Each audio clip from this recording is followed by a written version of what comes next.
তোর কাস্টিংটা কি? তুই কি নবাবের পাঠ করবি নাকি?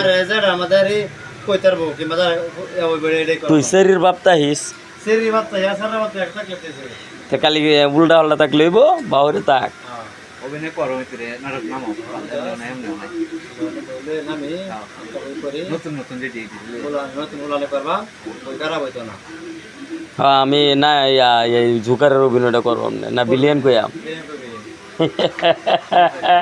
রাজাকারে আসি দিব।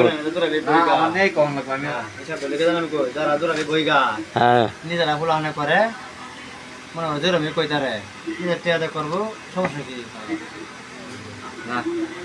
তখন এই আধুনিক বৈজ্ঞানিক লাগবে যে আগের ঝুমুর বই করলে আঙ্গি মাঙ্গি ফাট পাত্তার লেগেছে বই তো ছেড়ে নিয়ে গাইবো আর যদি সামাজিক নাটক করো তাহলে প্লেয়ার লাগবো ফক্ত ফাট শুনে মানুষ তাহা না হন অন্য ঝুমুর বই শুনে